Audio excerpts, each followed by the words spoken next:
do you think that because I didn't do great. It was Harvey's.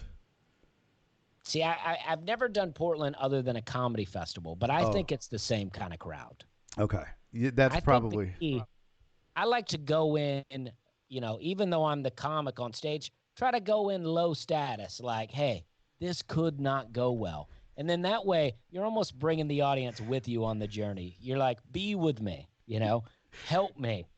my And then my. they get into it and they're like, hey, this guy's not aggressive. He's not yelling at us. He's And I'm gonna have that problem because I'm a loud talker, as you know. I don't think it would work. My style wouldn't work. What I loved about your show and your style is you acknowledge the things going on in the room, as crazy as they may be, or like if nobody. That's where we're having a good time came from, right? yeah, yeah, I mean, it just comes. Yeah, things just come. I like to do that. I really love to talk about what's going on in the room. And I don't know if that started because, I work the road doing a lot of bad shows. I mean, some of the same shows we've done, it's like I see you doing some clubs that I've done Uh huh. and some that I still do that I'm like, yeah, I mean, I know what that's all about. And it's not, it's still fun to me. I don't mean they're bad clubs, but it's like, it's a different audience. It's something goes on in some of these clubs where you're like, just pointing out the weird stuff's the funniest thing to the room. Yeah. They're like, yeah, that guy is missing an ear. You don't even have to make fun of it. You're like, I got to have an ear. They're like, yes, no, he doesn't. That's never happened. I don't know where that came from, but hmm, I not like a when good example of me pointing things out. you came out on the first night, and it's always I don't know remember if we worked a Wednesday or not at LOL, but I think it was a Wednesday also. It might have been whatever. It was Wednesday or Thursday, and those aren't going to be good nights. And you walked out, and there Nah. was maybe 30 people, and you walked out in your first line. You look at the crowd, and you're like, I'm very famous. I'm very, Yeah. and I was just Well, like, fuck, that is the funniest thing to just point out and do the irony and just. And it really encapsulates you because they always tell you go out and let the audience know what they're about to expect for the next 30 or 45 minutes. And in a nutshell, that's the perfect line for you that kind of oh, sums yeah. up. Yeah. Well, it's, like the first show, like the first weekend that I did after doing Jimmy Kimmel. It was just my first late night. I was very excited. I was like, all right, people are going to be at my shows now. The first weekend, there was like 10 people in the audience. It was in the Outer Banks. I did 4 shows. Every night, it was like 10 people in the audience. Oh. And then the host is trying to like build me up. He's like, he's been on TMZ. He's been on Jimmy Kimmel. And then I get up and I'm like, this is ridiculous. Like, I don't say that, but I'm like, yes, I'm very famous. And that lets some of that tension out of here. I say, hey, sometimes on Thursdays, I do a private show. I only let 10 people in. Or I'll say, I only let 8 people in. I don't know how a couple of you got in here. That's so smart, though. It's so smart because, like you said, it sets the whole show up for the rest of it because it is kind of weird to have to acknowledge that. No matter, and I would be the same way. If I got on TV, I'd be like, oh, I'm done. This is it. Oh, Let's go. yeah. Sellouts everywhere I go, and that's just not true though. But it's so smart the way you do it, man. That's also It, what I admire about you is I don't think people realize how smart you are when it comes to this stuff. well, even now, when a club sells out, I'm thinking, oh, man, this club has a good following.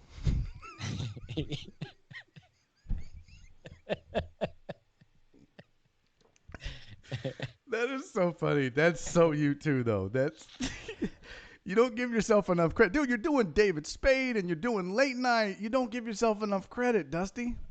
Well, it's not, I feel like that's the best approach though.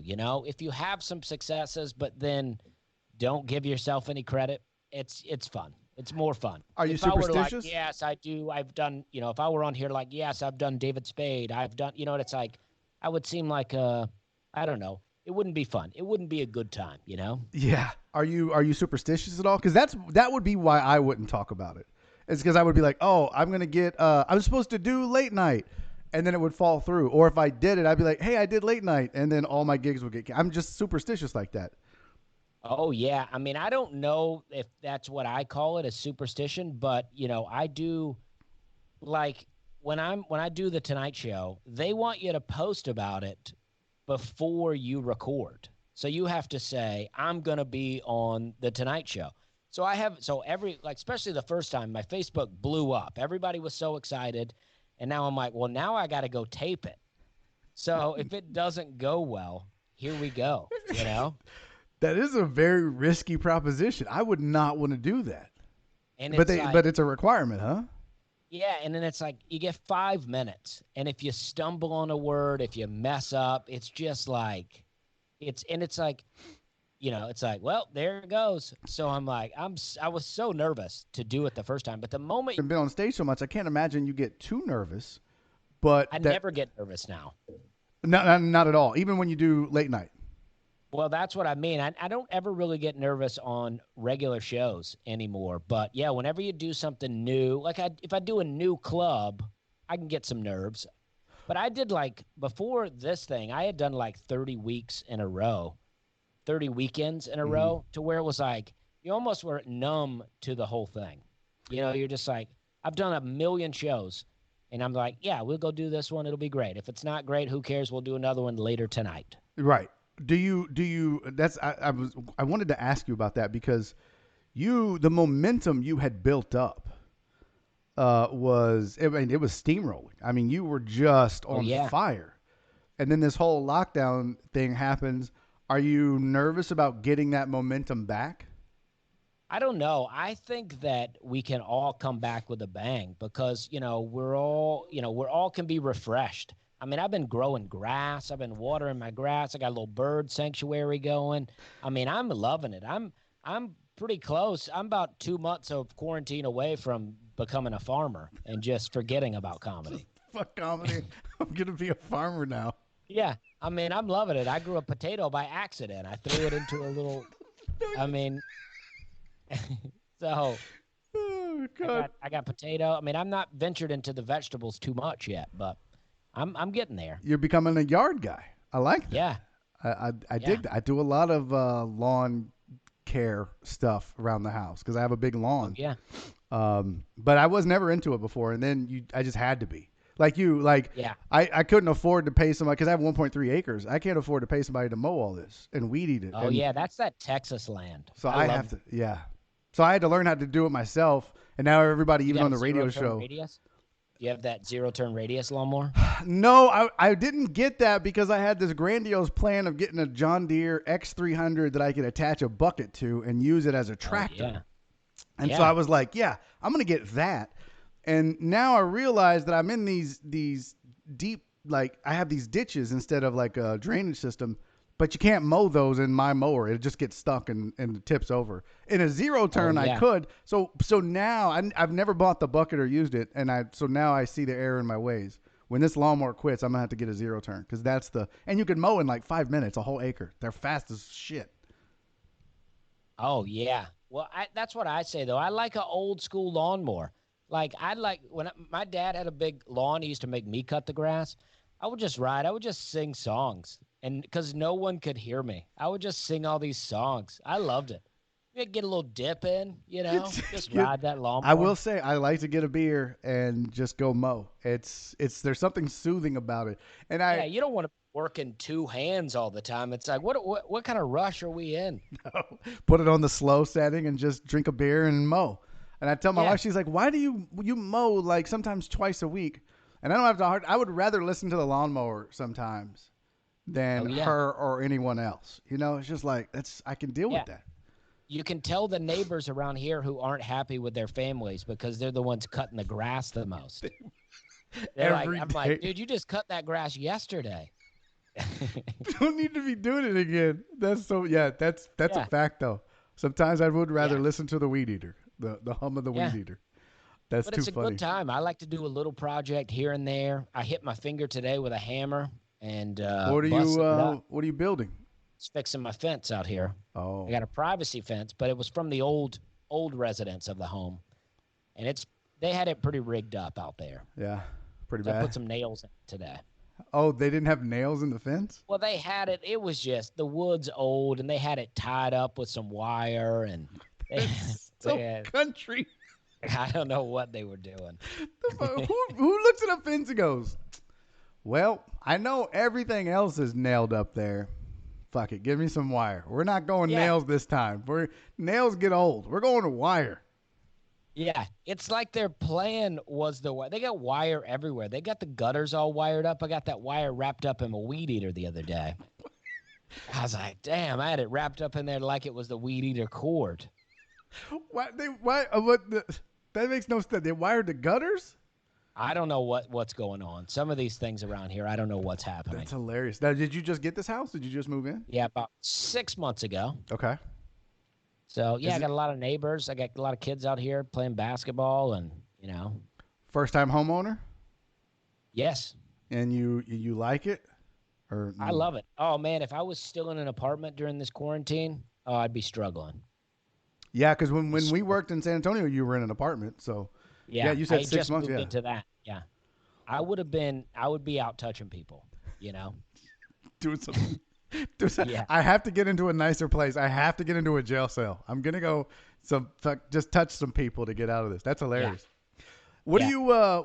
What's your plan for getting back to work? I mean, are you gonna? I mean, you have an agent and everything, so I imagine that your manager and agent are gonna help you get all that work back, right? Yeah, I mean, a lot of my dates are just being rescheduled. I Oh, mean, that's my good. calendar was full throughout the year, really. They had really booked me up. So it's like as each week goes by, we just lose a new week. We haven't really tried to cancel too much in advance, Yeah. just kind of see what happens. And then, yeah, so hopefully it all comes back. I mean, meanwhile, I am enjoying this. I'm like, this is honestly like what I've wanted my entire life. Just to be a shut For in. Yeah, for everything to shut down so that I don't have to go to work and no one's mad at me about it. Everyone's like, yeah, none of us can work. And I'm like kicking back, like, yeah, that is a bummer. I mean, money is tighter when you're Oh. not working. Oh. But, and some people are not, not even in a good place at all with that. So that's why it's like, even making a joke about that seems insensitive. But I'm just saying, for me, presently, it's pretty awesome. You I'm like planning to get canceled all the time. People get canceled for all kind of things. So I'm like, comedy could end for me at any point. Who knows? to go make fun of just pick a. You're just gonna pick a category to make fun of, whether it's people in wheelchairs or something, and just be like, I'm gonna get canceled. Then it's not gonna be my fault that I'm not working. I'll just be Yeah. home. Yeah. So we're just quarantined in now. And I'm like, oh, yeah, I can get some yard work done. I'm just hanging out. You're really not going crazy. I'm not really going crazy, but I'm trying to stay busy. And I think there's obviously a difference. Yeah. I mean, no, I feel good. I mean, I feel like this is what I've been prepping for. I mean, because my whole life anyway is I stay at home and then I go away on the weekend and then I sit in a hotel and then go do shows at night. Who was I talking to? Jerry Rocha, a comedian out of Dallas that lives in L.A. And we were talking about that this is really everybody's getting a sense of what it's like to be on the road as a comedian. Because Oh, this is yeah. nobody. I think everybody thinks when we are on the road, like you and I really did. We hung out like maybe one night after a show when we shared the cigar, but we're not Yeah. getting up and fucking hanging out all day and all night. It's like you stayed in your room, I stayed in my room. In the Yeah. transaction, that was it. Yeah. When I used to drive to clubs, I would get out and about a little more. But when I'm flying, I'm like, what am I going to, sometimes I'll Uber somewhere, Yeah. but I'm just like, I don't know. I just don't even care that much about seeing stuff. No, you're not a sightseer. Yeah, I mean, it's like you see something, you're like, man, that's cool. It's like when I first time I went to New York City, I went up on the Empire State Building, right? And I'm like, that's cool that I did that. But if I didn't do it, that's fine too. Do you are there certain spots like if you like you said you went to Boston or whatever, you don't have like oh I want to go see the garden or I want to none of that in the major cities at least. Well, when I was in Boston, I was worried that I had Lyme disease. So because I had been in the woods and I had been I got some ticks. Uh-huh. And then I looked up some symptoms for Lyme disease, and one of those is that you'll be real tired. And I was like, well, dang, I'm tired, you know. And I, I definitely have this now. and and then I flew in. I got to sleep real late, and then I had to get up early for radio. So I felt like I was going to pass out at the radio. I think in the end, I had a bunch of coffee, no food, and I had very little sleep. And so I was worried that so I walked to the Whole Foods in Boston to get some pills, some Letum is what it's called. I forget what the thing is called, but you take it. It's supposed to help with insect bites. Okay. So I was pretty concerned about it. I've never heard of that, and I'm gonna have to Google that. Speaking of that, I wanted to. You Googled me earlier, or on YouTube, right? You typed in my name, Yeah, so that's what you it is want, good. right? That's the first thing you want That to is pop good. up. People want to see where you're going to be. The Right. second one was Dusty Slay Austin. Oh, yeah. Well, What happened in Austin? well, I was just supposed to go there. Oh, just recently? Yeah, last weekend I was supposed to be in Austin. Oh, that sucks. Uh, Yeah. I was then, supposed to do Cap City. I was doing the whole oh whole no weekend. shit. Yeah, yeah. Yeah. Boy, that's a tough nut to crack. I'm telling you. I know I was pumped. I got to feature for Brad Williams there one night during the Moon Tower Comedy Uh Festival. huh. And it's great. It is a good club. Man, the next one on the list, Dusty Slay wife, Okay? and then Dusty Slay age. Oh.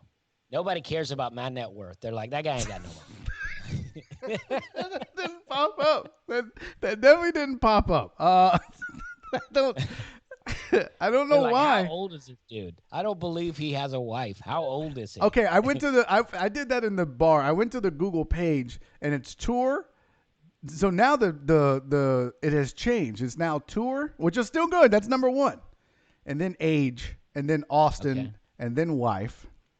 Then it's Netflix comedian, Oh, hat, okay. and then net worth. Huh? You're on the board, Dusty. All right. You're on All the right. board, and then podcast and YouTube. So yeah, All right. they care. It's just they care more about your hat than your net worth, though. I think that's Well, because that's you good. a lot of Southern folks googling you. Yeah, they're trying to buy a hat. I like that. You do sell a lot of merch, don't you? Yeah, I sold some. I went to the post office today, sent some hats off. Did you? Are you selling them on your website? Yeah. You really do have some of the best merch in the business. Well, I appreciate that. Yeah. Well, I want merch to be fun. You know, I don't want people to buy things because they feel sorry for me. I want them to be like, oh man, we like that shirt. That's fun. Hmm. You know what I mean? I just try to guilt them into buying my shirts because no one looks at my shirt and goes, "That's a fun shirt." What's So your shirt say again? I forgot. it's one of the pickup lines that I do on Okay. stage. It Oh says, yeah, I remember yeah, this. it says, "Say, girl, I want to treat you like my pinky toe and bang you on the coffee table." Oh yeah. Very proud of that. Yeah, I mean, that's a tough sell because there's a lot going on there and it's tough to wear in public. It is it's busy. There's a lot of words. My NASCAR shirt, I tell people, I say, you can wear this and people won't even know this is not a driver. You know, people will think this is just a guy that comes in last place a lot. He's a guy that doesn't qualify. That guy Yeah, never qualifies. yeah. Or he's like car 30, you know? Like, who's that guy staying in you get to stay in the NASCAR, but you're always like number 30? Yeah, the one guy nobody knows. It's some obscure number. You love creating the merch, right? That was part of your Yeah. joy is coming up with new Well, ideas. Well, I got a merch team, so they're able to. I haven't created anything new in a while, but yeah, I mean, the NASCAR shirt, I just had the idea of what I wanted them to do, and I sent that to them, and they brought it to life. Oh, okay, that's badass. I'm going to need some new stuff because some of my jokes, I have to tell those jokes before the merch makes sense.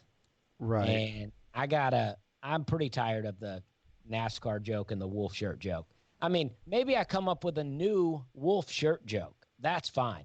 But the particular one I tell, I'm about done with it. What do you think? How long is the oldest joke that you do? Like how long have you like I have a joke that I did the first time I ever did an open mic, and I just love that joke. So I don't do it all the time, but I do it. In a week. If I'm doing 5 shows in a week, I'll do it twice. What's maybe the Oh yeah. oldest? So that joke's probably 7 years old. So what's the oldest joke you do? How old? I think that would be the ice cream joke that I do. It's about I bet I wrote that in like 2013. Really? Now it's evolved in a way, but it's so short and it almost always gets a laugh. So Yeah. I'm like, you just pull it out. I don't always do it, but I love to, towards the end of the set, drop the ice cream joke. It gets a good laugh. We're having a good time. Now I talk about some merch, Yeah. Smart.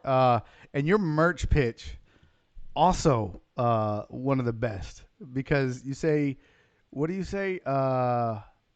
When you start off, you talk about getting a ride home with them or something like Oh, I that, say, well, I don't want there to be a lull in the set because of the merch pitch. I want to sell the which is merch, but I don't want to go yeah. into this weird lull. So I just say, hey, what do I say? It's been a while now. I say, It has. I say, oh, maybe you're saying to yourself right now, I'd like to listen to this guy on the way home. Well, there's two ways you can do Yes. that. First way, give me a ride home. And people never see it coming, right? It's really so good because there's so many. There's those stock merch pitch jokes that we've all done or do. For the most part, and to be creative while you're trying to sell your people, get them to spend more money. It's tough, man. And that one, honest to God, and I'm not just saying that because you're on here, but it was one of the best ones I've heard in 7 years of working with people because it's so smooth and like you said, it's a really good joke that no one sees coming. Yeah, I hate getting all merch pitchy. I hate turning into a salesman at the end. So I go, Yeah. after I pitch my CDs, I'll go, I'll be out there after the show selling these, or at the very least, I'll be out there holding them. See, again, it's so good. I hate it too, but it's such a necessary evil. I, Yeah. I really don't like selling merch on stage or off, but it is really a necessary evil in this business until you get to a certain level. And then once you get to that level, you're dumb if you don't sell merch because everyone will buy it. Oh, yeah. I don't understand. I mean, other than just having to haul it around, I don't understand why people don't sell it. Also, it's a good way to talk to people after the show. Otherwise, I'm just standing at a table hoping people come talk to me. Because it's either you Right? just be rude and hang out in the green room, or you go stand out at the table and risk being vulnerable and no one talking to you.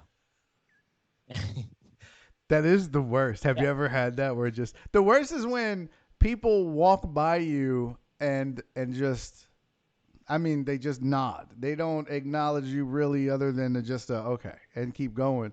It feels awful, It especially if no one stops the whole night it's so weird. or the whole I show. like to yeah, I did a show at Fort Myers, Indiana at a place called Snickers and it's closed.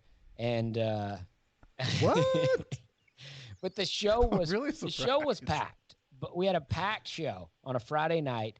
I was featuring. This was years ago. I had a great set. The headliner came up. He had a great set. It was just a nice, fun, all around show. We both set up by the door. All we had was a CD each, and we were just standing there. And every person left and never looked at us.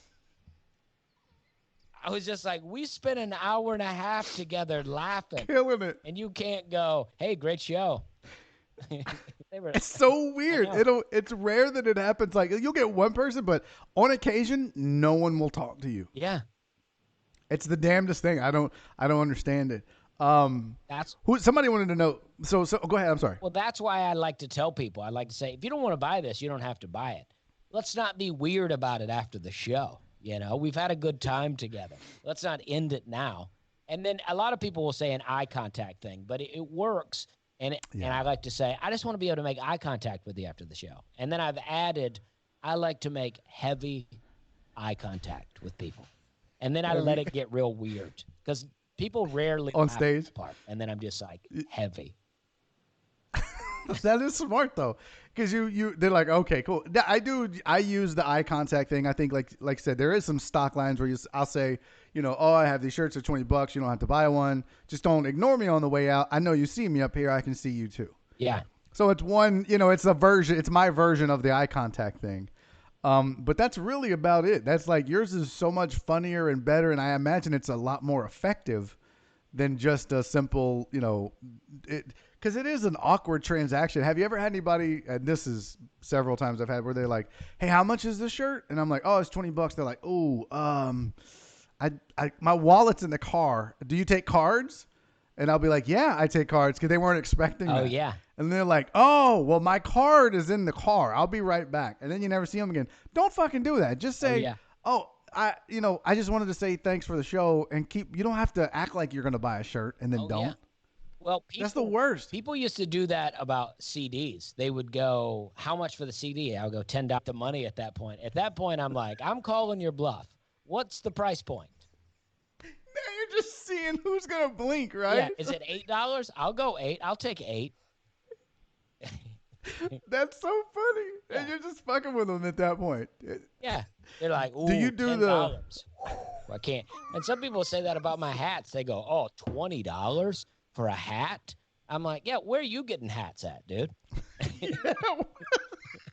custom made hats? Yeah. Where are you buying those at? Yeah. That's too funny. Okay, a couple questions from people. Okay, well, somebody said, "Is your Crown and Diet Coke a little strong?" No, it was good. I had a little Crown and Diet. Dusty doesn't drink I had a anymore. Gatorade. I'm very hydrated. A lot Yeah, of yeah. electrolytes. Worst place you've ever performed? I mean, it's hard to say. I mean, there's so many. I like to say uh, the old Comedy Zone in Johnson City, Tennessee, at a Holiday Inn. It was in a bar inside the Oh, Holiday Inn called Reflections. And that sounds like a swinger club. yeah, it was a weird club. And, the manager was like a 30-year-old real Southern gay dude. And it's like, that's a special kind of accent. And it's, I mean, it really is. He was always a very nice guy. But if there was ever conflict, and there usually was with the audience, he would leave. He wouldn't He he was wouldn't just come up and tell him to be quiet. He would take off like he didn't even see it. he was just avoiding it Yeah. altogether. Like I would be on stage getting heckled by some really aggressive East Tennessee people, and he leaves. He's like, "You want to go ahead I and take can't off?" deal with this. That's really not. It's 1 against 200. I kind of Yeah. need some backup Oh, right now. 200. No, like 12. It was My bad. always like 12. And he would still leave. Like that's one of those shows where they're like, if there's 7 people, we'll do it. Less than 7, we won't. And then there's 5 in there, and you're like, okay, we're not gonna do it. Then 2 people show up. You're like, oh, Oh, fuck. you That gotta is do it. the worst. And Because they once don't you get laugh it in at your mind, anything. no, once you get it in your mind that you're done, that this show's not going to happen, you're already like, all right, here's what I'm going to do. I'm going to go get some ice cream, and then I'll probably stop and get like a new video game or this, or you planned your night out Oh yeah, at the hotel, and then fucking 2 people show up. I know. It is the worst. I mean, Um, and at one night there was this couple, 2 couples, older couples, 40s, 50s. I don't know. I would say 50s at least. And they were drinking heavily. They were wasted. They were super redneck. They were just heckling me the whole time. It's also a show. It doesn't matter because what a heckle really bothers me in a show when it's going really well and we got a good flow and things are fun and everything's great. A heckle destroys the whole momentum sometimes. But in this kind of show, I mean, this show was a heckle show from the beginning. Like there was no momentum. I took the stage. They already have things to say. yeah, And of so I course. do 30 minutes. It gets tense between us at points. And then after the show, I go out. I'm having a cigar in front of the hotel, and I see them come out the side door, and one of the couples together trip, fall over a trash can, like a big trash can, knock it over. They're all laughing, and I'm like, these people are wasted. Yeah. It's like I don't even care that they did that. They're so wasted. It doesn't. at that point you realize, oh, it's just the alcohol. That's I'm watching 50, 60-year-old people fall down in the parking lot as they go get in their car and drive home. and you're going, this is my profession I chose. Yeah. This is what I chose to do for a living. Yeah. Cool. Like they brought me down, but at least I got to watch them fall in the parking lot. At least one of them ate shit. Yeah. They're going home with skinned up knees. My ego is skinned up, but they are actually physically hurt. So, uh, you, what was the name of the place? The Snickerdoodle? What was it? Oh, Snickers in Fort Wayne, Indiana. What's Snickers the? with a Z at the end. Oh well, that makes it urban room. No, No. Fort Wayne, no. Very white. no. No. What's the weirdest club name you ever worked for or ever worked? Because Snickers Uh, is pretty bad. yeah, Snickers. There's there's a funny it used to be a funny business gigs in Cocoa Beach. It was Gregory's Steakhouse. That's not the weirdest, but it's just That was just the name of the.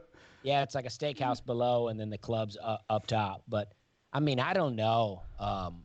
I don't know if I've ever even thought about that. I mean, there was Okay? You've been in the business. When did you start? well, I started really working the road in like 2014. I mean, I But was but doing comedy since 2008, but I didn't know anything about the clubs or the business until 2014. okay. Why are club names so bad? Well, who doesn't stop these people and say it's pretty stupid? I don't know, Snickers is a dumb name for a comedy club. especially the new ones. Like there's some older ones like Zanies, for instance. Zanies is kind of a weird name, but Zanies has been around since the 80s. Like that was a club name in the 80s, and now it's got Right. a brand built around it, you know? Yeah. But yeah, if you're like, there was another one in Indiana, Merrillsville, Indiana. It was called Wisecrackers. Okay. And then there's Indianapolis has Crackers. Yeah. Why? What's up? Why is it just It's cracker called joke crackers? And then the emblem is Charlie Chaplin, who looks like Hitler, and it's called Crackers.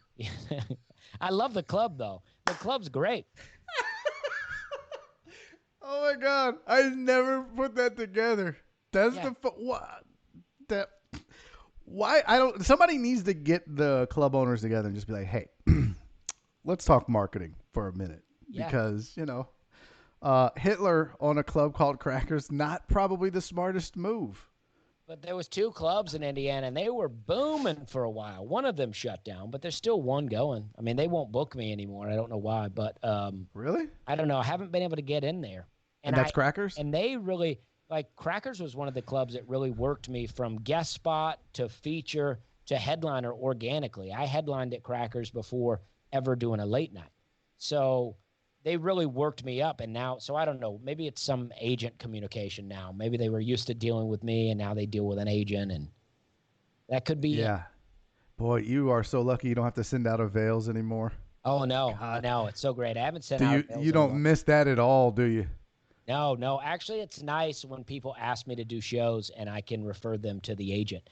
Not because I don't want to do it, but because they have a plan. My management and my agents, they have a plan. I don't want to go booking my own shows. I'm like, they got it. I mean, Well, you did that for years, and I won't begrudge you of that because, dude, I know because you told me the stories about you driving and grinding it out on the road, and it's almost like I watching you and hearing those stories. It's like you've earned the right to say, "Hey, get with my agent," because you drove a lot doing oh comedy yeah.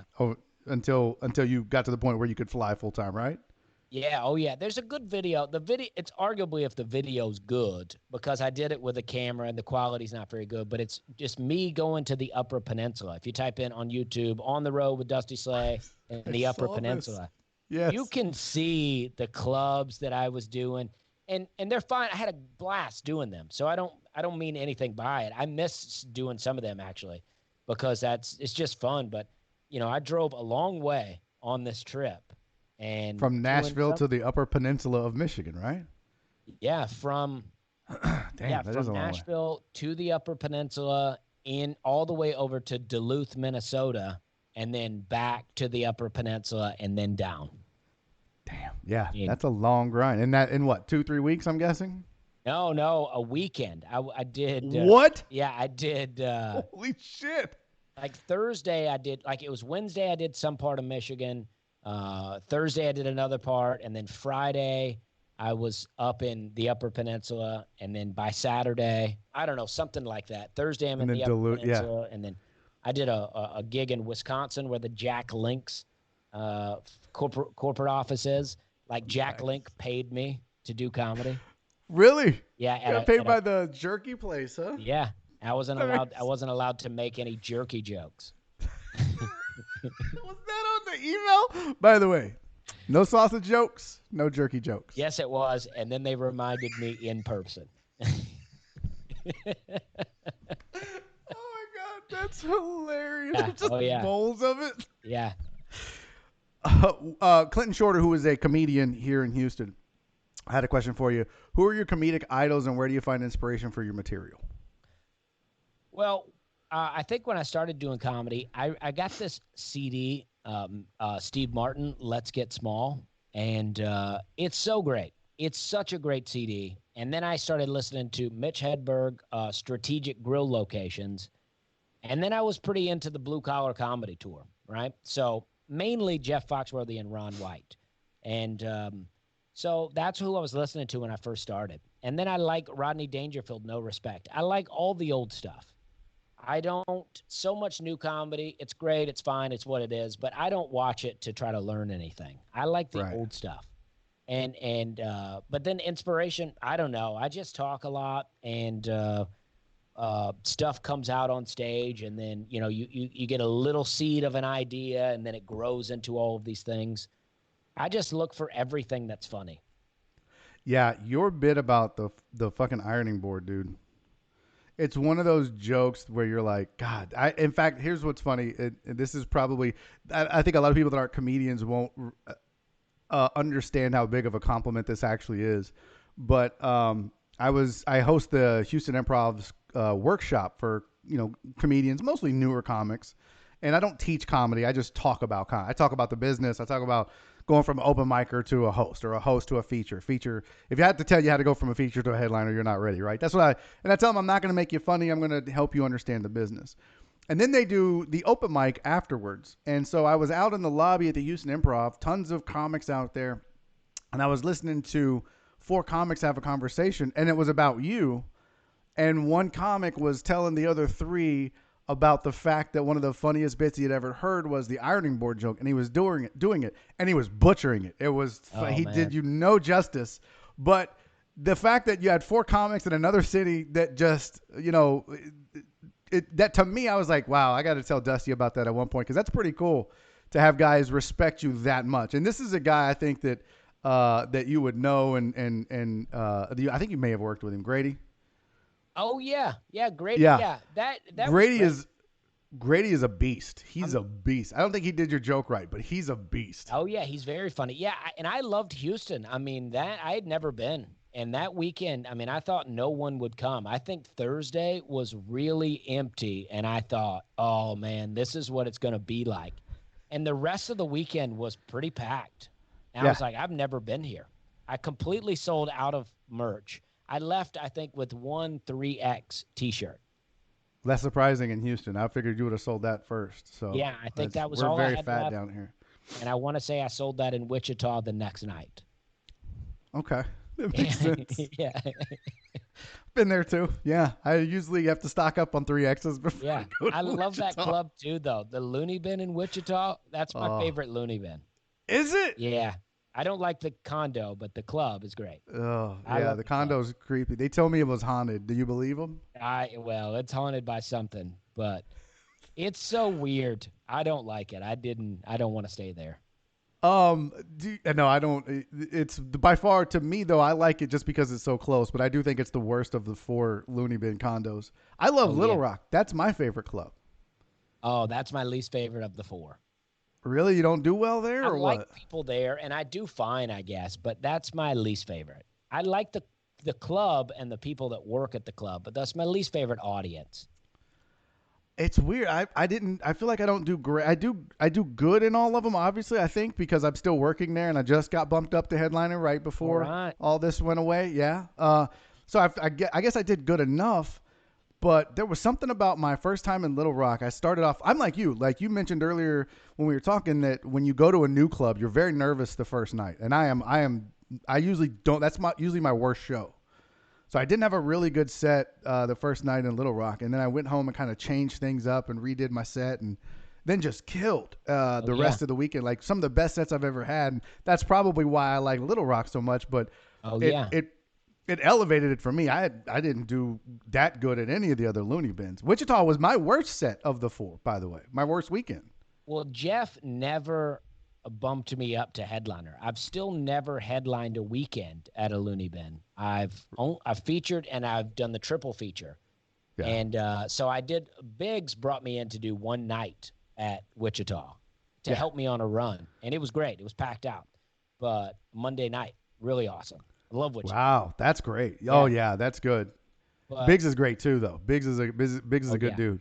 And I am headlining the Oklahoma City one coming up because those guys, what is it? Terry and Larry. Larry and Yeah. Terry. Yeah, they like me. So, So, oh well, maybe I didn't get bumped up then because when I was doing the Oklahoma City, I was featuring for Ben Creed, and at the end of the weekend, we're all at the bar out there in the lobby of the Oklahoma City Looney Bin, and looks to Larry and he goes, "Hey, I'm tired of following this fucking guy. Just move him up." And Larry looks at me and goes, "Yeah, it's probably time." So I just assumed that meant all of them, but sounds like maybe that was just that one. yeah, maybe I don't know, but Oh shit! The other ones that would be yeah, good. yeah. Okay, well that'll make me feel better, I guess. Trey has a question for you. Trey Earnhardt, very. All This has to be right. a Dusty Slay fan. I love it. Trey Ray Earnhardt, yeah. Earnhardt. Is the Grand Ole Opry usually cold? I heard it was always cold there. Someone told me. What do you mean the temperature? I guess so. Yeah. I don't know. It seems fine for me. I never. It seems like perfect room temperature, but the also the attitude of people not cold. It's the friendliest place. They're so nice backstage. Everybody's friendly. I've done it 11 times now. The security guards are my friends. It's great. All the regular musicians, very nice. I love it. How is the blend of music and comedy like that on a show that's not just a straight comedy show?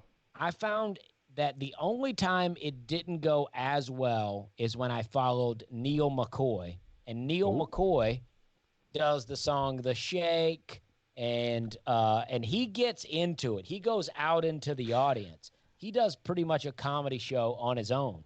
And he's got all this energy and then here I come. All right, we're having a good time and they were not as into it.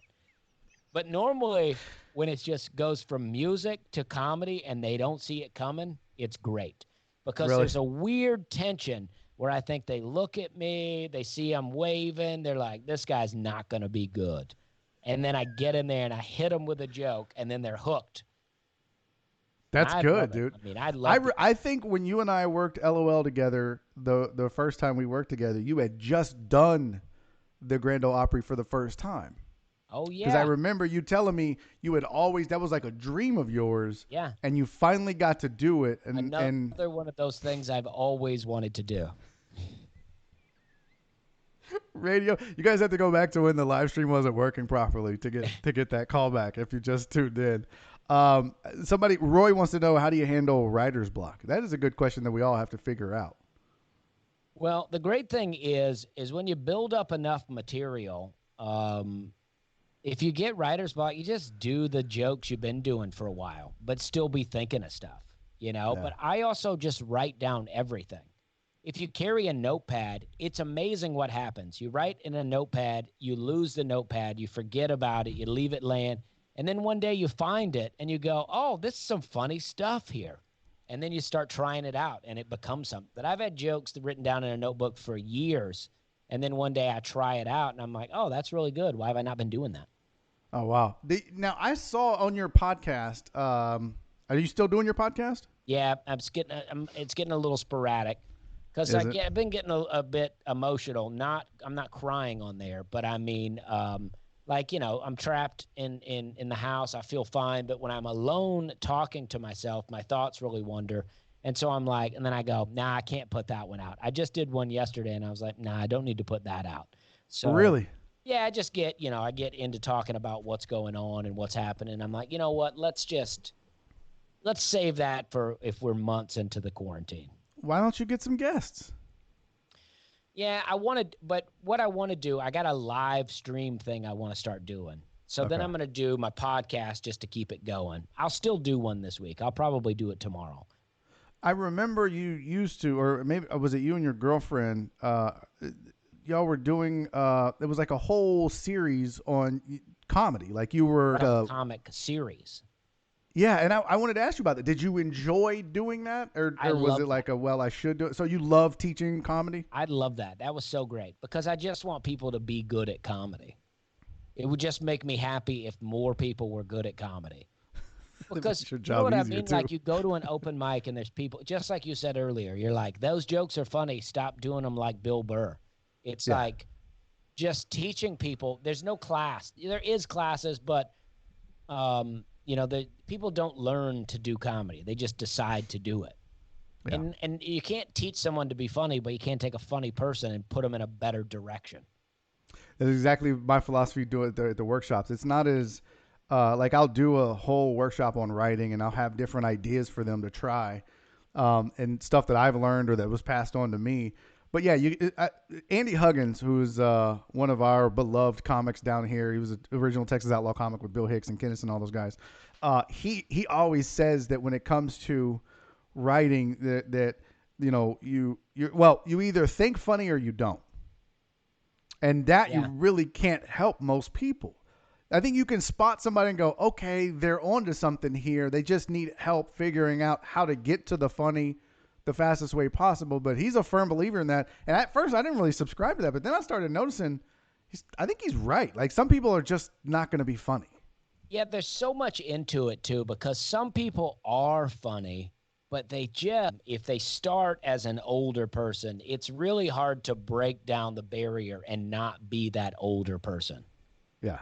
You're all like coming up like younger, like starting open mics in my 20s, I feel like really helped me kind of get ingrained with the comedy world, and I was only doing comedy with other hipster comics that we also did improv.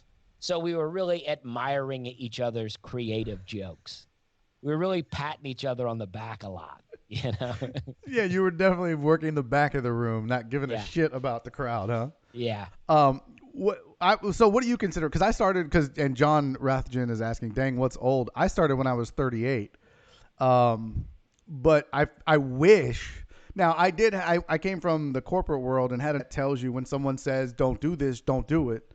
So being older helped me with that. But I wish I see the guys like Grady Pruitt, and I think God, I wish I would have started when I was his age because he's going to be a killer one day. He's going to Oh, yeah. be. I mean, he's gonna do a lot of things in this business, and then we have several of those guys down here, and I admire that. But what do you think is too old to get started? If you were Well, gonna, because somebody asked that question in the I chat. don't know if there's a too old. I mean, it all depends on the who you are. So it's like if you put an age on it, then somebody going, well, I'm 45, so I don't think there's an age. I think it just depends on what you're trying to do and what you've been doing, right? If you're like just been working at the grocery store and then you're like, you know what, I'm going to get into comedy and you're 50, it's like it's going to be tough because I think it takes you 5 to 10 years to really find your groove, you Yeah. know?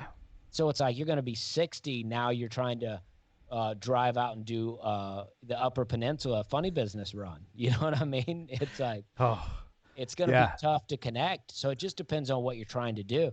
If you just want to be funnier, like if you're a corporate guy, you just want to be funnier, any age is going to help. I mean, there's a guy in Springfield, Missouri that's close to 90 years old who comes out all the time. Old man Willie Really. is what they call him. I wish nothing bad on him, but I genuinely care. And then you're kind of like, oh, just quit comedy, Willie. It's Well, he's is he so bad? dirty, right? Oh, he is. Yeah, he gets up, and at first people are like, "Oh, that's funny. This old man's being super dirty," but then it keeps going, and everybody's like, "Okay, this is the Oh creepiest shit God, I've seen." I think he lives at a retirement home and takes the bus to come do comedy. he's living his best life, does he? He's Yeah. like, fuck it, I'm going for it. What do I have to lose? So it I'm all 90 years old. They're gonna feel sorry for me. I'm gonna get these pity laughs. Yeah. So it all depends on what you're trying to do. I mean, are you trying to be a road comic? Because it's like, do you have a family? Do you have kids? I mean, it's like, it's all about what you're trying, because it just requires so much of your time. Yeah, it really. I don't think people understand the grind of the road. I think people that aren't in comedy look at it and go, "Oh, how cool!" And it's like, it's. I love comedy, so I couldn't see myself not doing it. But it is a grind. And for me, when I started at 38, I met my wife when I was 24, and the words stand up comedy never came up in a conversation between us. I just never talked to her about it. It's something I had always wanted to do since I was 8 years old. But then at 38 with no job, I was like, fuck it, I'm gonna go try an open mic. And fortunately, I had I knew a guy that knew a guy that was a comedian that had a lot of experience, so that helped me a little bit. But I had no idea what I was getting into. But whenever I'm ready to quit, I'm always like, yeah, but I would do this for free because I love it. I'm not going to do it for free, but I would because I love comedy that much. And that's the Yeah. kind of dedication you end up having to have because it is a grind. And my wife still doesn't get it. She still doesn't understand why did you get how much did you make? And you drove Oh, how yeah. far? It's like, yeah, that's I part know of it the doesn't make business. sense. It doesn't make sense at all. And that's my first manager really helped me with that portion. Like being like, I was like, I can't drive all the way out to the Outer Banks of North Carolina for this much money. And he was like, you got to do it. He's like, Yeah. if you want to be a comic, you got to do it. It's like, Yep. because this person that's booking you, they book a lot of other gigs. And if you say no, then you move to the bottom of their list. But if you say yeah, they may use you all the time and it may not be worth it. And they may be making a lot more than you, but you got to do it. And he was right. Yeah. I put in the time and I mean, I got a lot of old videos I've been looking at to post on TikTok. And I'm like, man, I've come a long way. You don't even look the same. I saw one of your old videos. I was like, holy shit, I would have never recognized you. Oh yeah. I mean, there's some older ones. I'm posting them just without the hat. But there's older ones where it's like, oh geez, who is that? Did you start off as a dirty comic or have you always worked pretty clean? I've always worked pretty clean. I had some dirtier stuff, but I used to have a little more of a bowl cut and Oh, then no yeah. beard. Yeah, that's And the one I saw. I don't know if it was a picture you posted on your Facebook it's probably just a or picture. I haven't posted any of the stand up. okay, because I was like, holy shit, that looks nothing like him. Of course, I if you saw know. my high school prom picture, you would say the same thing. I had a big kid and play, high top fade, Oh, and I think I've seen you post that picture before. yeah, and a cell phone. So that looked nothing like that. But I wasn't doing comedy. But yeah, that's cool. By the way, I mentioned Andy Huggins, who is in the chat with us, and he said, "Oh, old and taking the bus, my man." Oh So, yeah. but Andy is literally one of the best comics in the state. Andy's one of the most prolific joke writers. But he's also been doing it for, and I'm sure he'll correct me in the chat, but 40 years. I mean, he's 70 now, but he started 40 years ago. So he got into it he was, his name's on the Comedy Store. He's Yeah. got his shit together. He's Yeah. done it all. I think that that's the great thing I think about comedy is if you're staying relevant, you're staying in with the times, you know what people are doing, you know what's okay to say and what's not okay to say. And that sounds bad, but nothing makes you seem like an old guy, like being like, I'm not going to follow those rules. Yeah. It's like, it's unfortunate, but it's true. It's like if Uh, you just move with the times and the progressivism and whatever's happening, then you stay relevant, and I think that you stay young, in that sense. But Andy's the youngest 70-year-old you'll ever meet because he knows he has all of the references, and that's a lot of it, right? oh yeah, Like if you get on stage and you start making references to shit from the 50s, nobody's gonna know what the fuck you're talking about. right. If you're But doing a Bill Clinton impression, or a Ronald Reagan, and yeah, yeah. But Andy will surprise all of us with his references of current events and stuff. He stays young, even though he's old. He stays very young, Yeah. and it works great. And But it's a it's like beautiful thing to watch. it's hard to go from the old guy just to comedy. Yeah. You're like I'm, and it's like, and it's not even age all the time. It's like what have you been doing prior to this? Money you're making to go do a comedy zone for 270 a week. It's like, It's like in Harlem Nights when he's like, "Yeah, honey, I'm not coming home. Tell the kids I love them." It's like that, but with your career. You're just yeah, fuck it. I just don't do that. Don't yeah. don't do that. I don't care who you are. Don't And do it's that. tough to have one foot in and one foot out. Like it's tough to, you can. I mean, a lot of people can hit the open mics for a long time while working the full time job, but eventually it's either like you got to quit the job or quit comedy, unless you just want to be a hobbyist. If you just want to have fun, just have fun. Those don't bother you? Hobbyists don't bother you? Because I know a lot of comedians that hate hobbyists. It doesn't bother me as long as they're not. I don't know. I guess it doesn't bother me either way. But if a super young comic who could do comedy is being a hobbyist, but also acting like they're on the cutting edge of comedy, that bothers me. People that act like they've done so much for a scene when it's like you haven't done anything. You Yeah. show up, you've been around a long time. But you know what I mean? Like that kind of hobbyist bothers me. But if you're the guy that's like you stay at home 6 nights a week and one night you want to come out and do a couple of jokes at the open mic, you're probably not going to be funny, but I'm not bothered by it.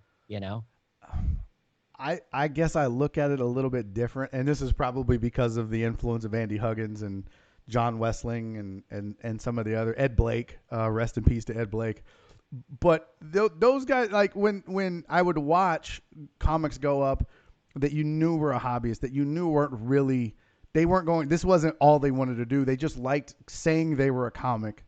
They liked being able to tell people they do comedy, and then they liked hanging out with comics. Right. But those people are now consuming spots on an open mic. And if there's a limited spots and they get one, then a comic that maybe is really going to go up and work on some shit because he's on the road or trying, then they don't get that spot. That bothered me. And then the fact that they would go up, shit on the stage, ruin the crowd, and maybe it was a good crowd that night or whatever, and then they don't know what they're doing. And those are the kind of things where I'm like, just stay home because you ruin it for the rest of us that are just really legitimately trying to get better at this because we want to make this our profession. Yeah, I agree with that. I think it's case by case. There could be fun hobbyists, but then also, I forget, Houston is like the fourth largest city in the country. So your open mics are probably packed out. I don't think Nashville has, comic wise. Oh yeah. Oh yeah. We'll do like the improv open mic will be 2.5 hours and people don't make the list. And it's 3 and 5 minute sets. Right. When it comes to that, the hobbyists are annoying because it's like, we're trying to work on material here and you're out here to complain about your wife, Yeah. And they'll do the same. Like I've seen guys that never have maybe hosted at we had a room here called the Joke Joint that has since shut down, but maybe they got a hosting weekend. Most of the time they haven't. They've worked bar gigs or they've hosted. They've never featured. They've been doing it for 6 years, 5 years, as long as I've been around, and still do the same 5 minutes at the open mic that they did 6 years ago. And I'm like, just go away because you're not trying to be a better comic. You're not trying to do this. They've had one too many beers. They're holding the microphone way out here. They're going, I got it. Yeah, and you're just like, what the fuck are you doing? Like, stop. If I did this because I love music, if I went to a music open mic and just shit all over the stage as a musician, nobody in the scene would allow me to continue to do that. They'd be like, no, you can't do our music open mic. You don't take this serious. But in comedy, for whatever reason, we're like, yeah, go ahead. Get up there and shit all over the stage. Right. Dude, there was a guy that came from New Orleans. His name, I'm not making this up. His name was Cheeky Chink. Oh, no. It was a black dude from New Orleans. So that's what made it really weird. And he dressed in overalls and he brought a hammer and a screwdriver. And he had props like he was the black Carrot Top. It was awful. He had a business card and it was just the worst. And it was like, dude, stop. You're not helping anybody by consuming that 5 minutes. Oh yeah. Just go home. And they usually run the light. We used to have a guy at my Yes. open mic. He called himself Coochie Man. He said his best joke. He said they call me Coochie Man because I'm a man and I love coochie. And he worked in the kitchen at the place, the burger shop, until he got caught stealing burgers out of the kitchen. So they fired him, but he kept coming back to do the open mic.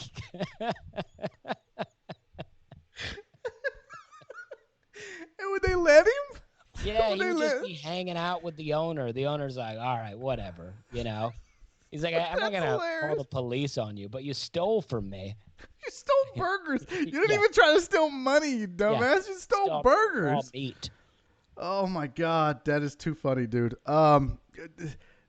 Hey, There was hey, one this other. is a great time. I may have to get out of here soon. My lights are roasting me. I was about to say I had one more thing that I want to ask you, but Okay, we've gone too long already. I have kept you way let's ask it. past. I'm down for one more. Well, I don't exactly remember the question, but I I it's okay. It was about comedy. Oh, I remember what it was. Was there ever a point when in your journey that you've been like, you know what? I think I'm just going to go back to doing whatever I was doing before. No, no. I was yeah. I mean, the job I had was fine, but I was done with it. And right, I've never had a plan. I didn't go to college. I don't have a degree to fall back on. I was doing a job, and I'm fully confident that if I had to stop doing comedy, I would find a job and be fine. But I'm like, no, this is what I want to do. I mean, there's times like right now where I'm thinking I'd like to be a farmer and have my own cows and my own goats and raise vegetables and drink my own goat's milk. I think that'd be great. But as long as comedy's working, I'm in. I love it. There's nothing I'd rather do. Excellent. And Dude, thank you so much. You didn't have to do this, and I'm very appreciative that you did it because I know it's difficult going from doing David Spade show to this technical disaster that was whatever we did here. But I thank you for doing it. I this really is do great. I'm appreciate it. excited to talk to you. This is fun. We're just hanging out, talking about stuff, and hope and while other people listen to us. And Well, if you want to do this, if you need any advice or pointers outside of audio microphone techniques, I'd be happy to share with you stuff that if you wanted to start doing your own live chats, okay, more than happy to share that information with you. all right, great. Well, I appreciate that. Well, listen, y'all go follow Dusty Slay. It's Dusty Slay on YouTube. What's your TikTok? Well, I didn't have that one. Everything is at Dusty Slay. Everything is at Dusty Slay. So go follow him. Go support him. Dusty, man, thank you again. Really, Yeah, I do thanks, appreciate Barry. it. All right, All we'll right. talk to you soon.